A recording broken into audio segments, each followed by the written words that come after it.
Hi guys, Shane here at Whelan Cameras, and today we have Adrian Gaynor back in store, and you've brought some presents for us. I have, Shane, and it's a pleasure to be back. Hi everybody. So you have the new Nikon Z6 here in store, and you can tell me a little bit about it. How does it feel to you? Well, it feels great, and for anybody who's had the fortune to go out there and try the Z7 on our tour, or has managed to buy one, it's identical in the way it feels. Balance, weight, ergonomics, button placement. Actually, it's indistinguishable apart from the little badge here which says 6 instead of 7. Of course, internally it's a little bit different, but as far as how it feels in the hand, it's just the same. Same great viewfinder, same great build. It's been praised for its full magnesium alloy body, great weatherproofing, incredible weatherproofing, and very sort of robust, well-made feel. Absolutely. I actually took out a model there last week, and yeah, that's what I found about it. A really nice feel, really lovely to hold, and I particularly like this grip. It feels very, very strong. When I'm out and about, I generally don't use a strap. I find it can get in the way, a little bit awkward. So I like a camera that's got a nice big grip, so I'm not worried about dropping it. So this really nice in my hands, and so small and so light compared to, say, the D850, which is really what you'd be looking at, kind of comparing this camera with some of the DSLRs. So I mean, for me, this camera is just a lovely build feel, I think, lovely build quality to it. So yeah, that was something that I really, really enjoyed about it. Now tell me, the Z6 versus the Z7, is it a head-to-head competition here, or are these two different cameras for two different situations? Two different cameras for two different situations. Even though they are, as we just said, indistinguishable in all other aspects physically. But the Z6 is really a more agile camera, in so much that it's a little bit better in low light. It has one stop better sensitivity on the sensor natively. It's 100 to 51,200 ISO, 12 frames a second as opposed to 9 frames a second for the Z7. So the Z7, loosely speaking, could be considered a mirrorless D850, and it would appeal to people who are looking for absolute resolution, resolving power. People who are detail hungry like me and want to go out and get great landscapes, and they just need to get all of the information they can. Obviously they're going to be thinking more along the lines of the Z7. For somebody who wants a camera that's for street photography, or more for wildlife, and something that's a general photography where more speed is important and maybe low light capability, then of course they'd be looking more at the Z6. So it's essentially, this would be sort of targeting that area that would have appealed to, or does appeal to, a potential D750 owner who wants a more modestly priced full frame camera. Nice. So yeah. And it's interesting to talk about the ISO, because obviously now the technology is increasing so fast, and it's all changing, and what we can put into these cameras is really incredible compared to, say, 3-5 years ago. So a lot of people are talking about how far can we push the ISO, but I actually do a lot of portrait work, studio work, where I have lights, so I actually am more interested in bringing my ISO down as much as I can. So you were telling me a little bit about shooting at 64 and even 32 ISO, so can you explain a little bit about the differences on the low end of the ISO? Because I think everyone at this moment kind of knows how fast you can push them, but I actually want to see how low can you go. Yeah, that's an interesting observation. I tend to, when I'm doing my landscape work, to look for a lower ISO, because the rule of thumb is that the lower you go with your ISO, then you'll benefit from a slightly better color depth, and also dynamic range improves. And so I've, sort of instinctively, with my Z7 and my D850, I've been thinking, wow, I can go down to 32 ISO, and on a tripod with silent shooting, and the electromagnetic shutter that has 0 mechanical movement, which both of the Z cameras share with the D850. I'm thinking, well, I can go down to 32 ISO and hopefully gain better dynamic range and better color depth. But I have heard that actually the cameras, when they have a native ISO, they are optimized for the lowest part of that ISO. So I'm now starting to go to 64 ISO for that sort of shooting situation.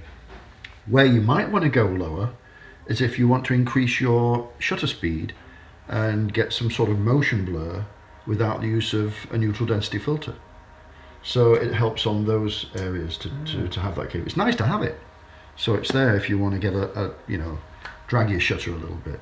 Nice. But I hadn't thought about that, using it in that kind of way, just to reduce the amount of light. So that's actually quite interesting. Yeah. So the other thing I want to say is, obviously it's got that 4K video that I think everyone these days knows about 4K. Everyone talks about it.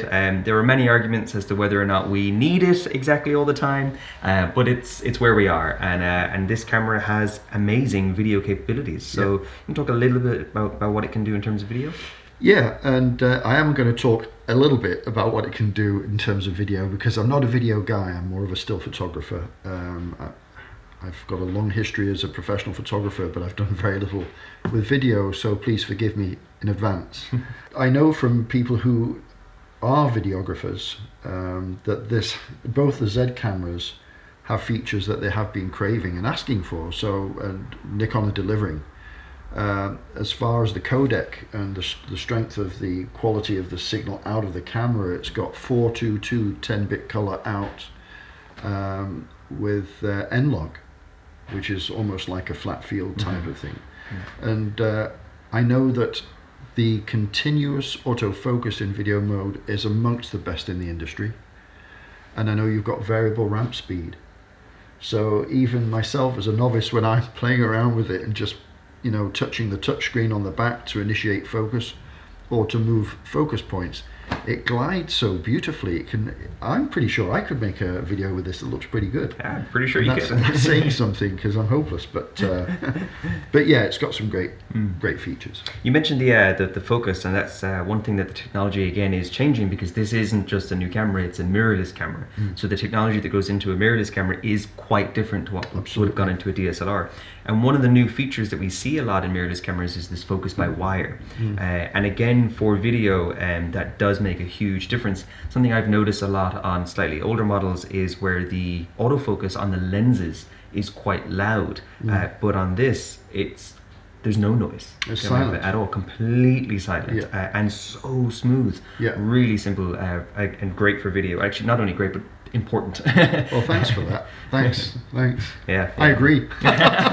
Something that I should mention is the effectiveness of the FTZ adapter as far as using older lenses, because I know from rubbing shoulders with video guys that they often like to use really older lenses that have beautiful characteristics, and the focus peaking is so precise and accurate when using the FTZ adapter that you can put just about any old lens on there and it'll do a great job.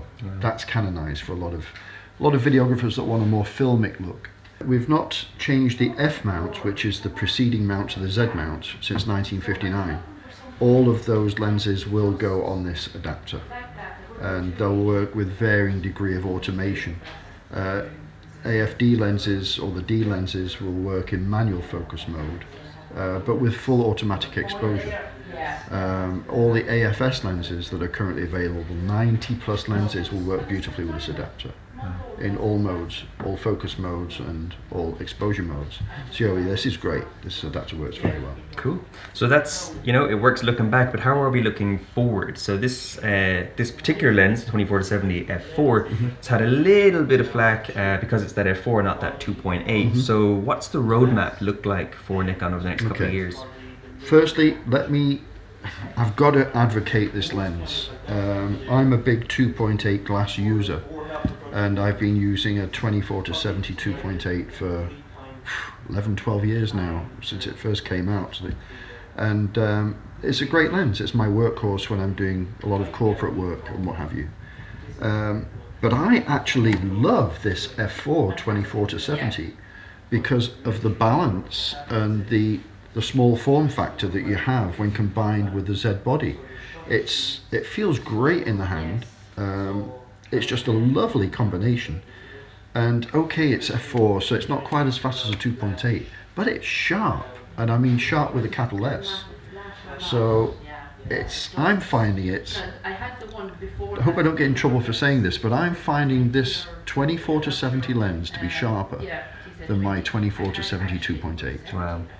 So edge to edge, it's incredible. So I'm buying them.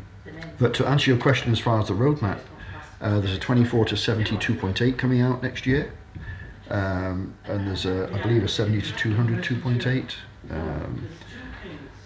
I think there's a 14 to 30 f4, and there's a 50mm 1.2, and then I think there's a 58mm 0.95, which has been heralded for its speed, and so there's a very, very exciting future for this lens mount. And apparently it's not just the size of the aperture that's exciting for the boffins there who are designing the lenses. It's the flange to sensor distance of 16mm is allowing them to create lenses that are a little bit more compact, but more importantly incredibly sharp. So that's exciting. I definitely think just kind of my layman's observation is that we're entering another kind of a leap forward in camera technology and camera capabilities, and Dave in the shop here was saying it feels a little bit like that transition from film to digital. It feels a little bit like we're moving from, say, the first version of digital to this new mirrorless version of digital. Would you kind of agree on that, or have any thoughts on that? Yeah, I'd agree to a certain extent. It's difficult to see where it's going to go.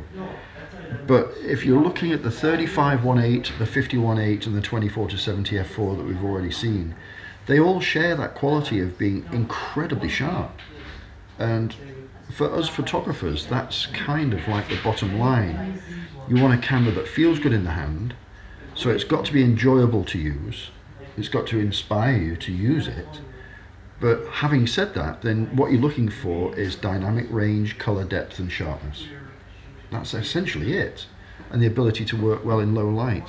So yeah, I think that mount, that Z mount, is paving the way, or it's opened the door to a very exciting future. So we'll have to wait and see. Yeah. All right, well, that's it for me. I think that kind of answers all of my questions. I hope it answers you guys' questions, but if you do have more, pop into us in store. We are always happy to answer any questions you have and show you what we have in stock as well. So do pop in, and Adrian, pleasure. Shane, it's always a pleasure. It's great to be here at Whelan, so come in and see us. Thanks, guys. Thanks a lot. Bye-bye.